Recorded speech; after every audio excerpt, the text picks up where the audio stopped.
Welcome to another episode of Bite-Sized Lore. Today, we'll be going over the lore of Megaton and its people.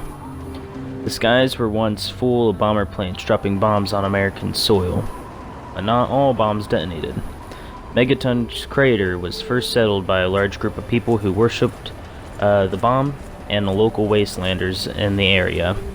The undetonated bomb is in the center of the crater of the town of Megaton. The first contact with Vault 101 was in February 2241. An expeditionary party of Vault 101 was led by Ann Palmer, and it was sent by the overseer of the vault.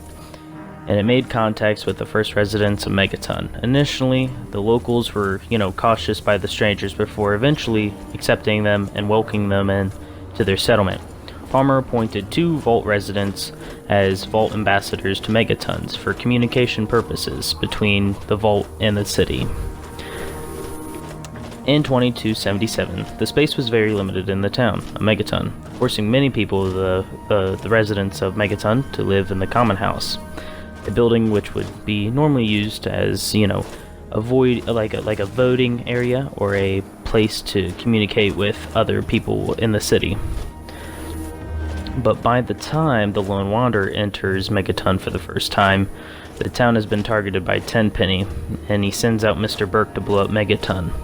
This quest has 2 different possibilities of ending, which is blowing up Megaton, which allows, you to be able to live in Tenpenny Tower, and on the other side of the quest, if the Lone Wanderer successfully defuses the bomb, Lucas Sims or Hardin Sims will give you or give the Lone Wanderer the keys to a vacant house in Megaton. So the fate of the town entirely is decided by the Lone Wanderer's choice. The factions inside of Megaton are the Church of the Children of Adam. The leaders of Megaton are Lucas Sims. He is the sheriff and the mayor of the town of Megaton. We have a doctor, Doc Church. Doc Church also used to be a slaver for Paradise Falls. The merchants that we have here are Colin Moriarty. He's a drink merchant. Let's see, he owns Moriarty Saloon. Gob. He's a ghoul worker paying off his debt to Moriarty. He also sells drinks. And we got our food vendor, Jenny Stahl. And we got Kim's. Kim's is Leo Stahl if you pass a voice check. And then we have Mora Brown, and Craterside Supplies, which she sells general goods from ammo to whatever you need. And our named areas inside of Megaton would be Billy Creel's house, the Brass Lantern, the Clinic, Children of Adam's Common House, Craterside Supplies, Jericho's house, Lucas Sims' house, Lucy West's house, Megaton Armory, Mr. Burke's house, Moriarty's Saloon, the Player's Megaton house, Nathan and Manya's house, and water processing plant.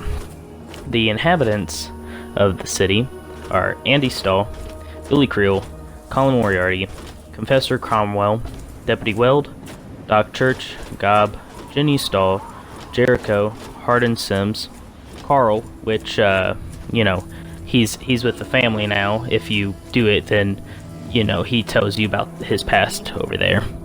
We got Lucas Sims, Leo Stahl, Lucy West, Maggie, Manya Vargas. We have the non-named ones, the Megaton settlers. We got Mickey up front, the water beggar, Maura Brown, Mother Maya, Mr. Burke, until the bomb is defused, then he goes back. Or activated, then he also goes back. Nathan Vargas, Nova, Rory McLaren, which is a slave at Paradise Falls.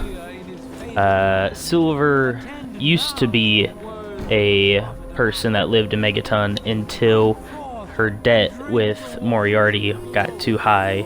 Or, well, not too high, but she wanted money so she can start up a chem business. Deputy Steele, which he's the guy that protects the armory, which a lot of people don't know. Stockholm is the guy that protects Megaton on the very top. Wadsworth is is the Mr. Handy unit, and we got Walter. And let's see. That concludes this episode of Bite Size Lore. If you guys enjoyed this video, be sure to subscribe. It's free, and you won't regret it, trust me. And also, if you do like it, just make sure to give it a like. And I'll see you guys in the next episode of Bite Size Lores. And yeah, see ya. Stay safe, and peace out.